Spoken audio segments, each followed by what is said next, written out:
सभी को जय मसीह की। परमेश्वर का धन्यवाद करते हैं एक बार फिर से।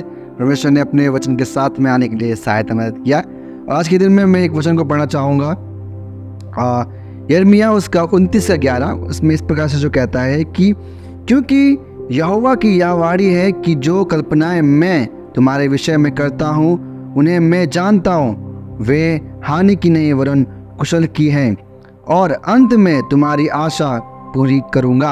आमीन, हालेलुया। मेरे प्रिय, आज के समय हम और आप कई बार हम सोचते हैं कि जो चीज़ हमारे लिए भला होगा वो चीज़ हमारे जीवन में हो जा करके, ऐसा हम कई बार सोचते हैं और ऐसा हम कई बार प्रयास भी करते हैं कि हम लोग अपना पूरा जोर लगाते हैं अपने उन चीज़ों को प्राप्त करने के लिए, जो चीज़ शायद वो हमारे लिए बनी ना हो या वो हमारे लिए है ही ना। और वो कई बार उसके लिए हम लोग बहुत बार फिक्र करते हैं, उसके लिए हम लोग बहुत मशक्क़त करते हैं। मगर मेरे प्रिय, के समय यहोवा का वचन एक बात को लेकर यहाँ पर कहता है कि वो यहोवा परमेश्वर जानता है कि क्या चीज़ हमारे लिए हानि की है, क्या चीज़ हमारे लिए भले काम की होती है। उन बातों को परमेश्वर जानता है मेरे प्रिय। इसलिए आज के समय पे हमको इन बातों को समझने की ज़रूरत है कि जो चीज़ें परमेश्वर ने जो रखी है हमें उस पर भरोसा करने की ज़रूरत है। आमीन। हमें अपने ऊपर ज़्यादा भरोसा जो रखने से ज़्यादा हमें परमेश्वर के ऊपर भरोसा जो रखने की ज़रूरत है। आमीन।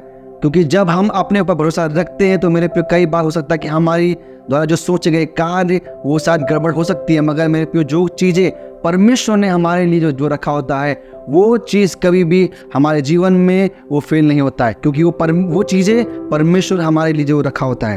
आमीन। मेरे प्रिय, आज के समय पे ये जो चीज़ें और इन बातों के द्वारा आपको जो सीखने की ज़रूरत है कि जो बातें, जो योजनाएं जो परमेश्वर हमारे जो रखा है वो हमेशा हमारे भलाई के लिए होता है। मेरे प्रिय, हमारी जो योजनाएं कई बार शायद वो टूट सकती हैं ना, वो बिखर सकती हैं, मगर मेरे प्रिय जो बातें यहोवा हमारे लिए जो बना के रखता है वो चीज़ कभी टूटती नहीं है, ना ही कभी पर वो बिखरती है, मगर मेरे प्रिय वो चीज़ हमारे जीवन में एक आशीष की बहार को लेके आती है, आशीष की जो ताजगी को वो लेके आती है मेरे प्रियो। और जो ये चीज़ सिर्फ हमारे तक ही जो सीमित नहीं रहता, मगर जो ये हमारे आसपास के जो सभी लोग, हमारे परिवार, हमारे दोस्त, हर एक के जीवन में हम उसका प्रभाव को हम देख सकते हैं मेरे प्रियो। इसलिए हमें और आपको आज के दिन में इस बात से हमको समझने की ज़रूरत है कि परमेश्वर के ऊपर हमारा भरोसा होने चाहिए।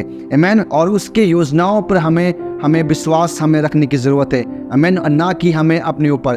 आमीन, हालेलुया। मेरे प्रिय, मैं विश्वास करता हूँ कि जो ये बातें आज के समय आपके जीवन में कुछ चीज़ों को वो जागरूक करेगा, और मैं विश्वास करता हूँ कि जो ये बातें आपके जीवन में एक नई बहार को और एक लेवल में आपको लेकर जाने के लिए आपको जो सहायता मदद करेगा।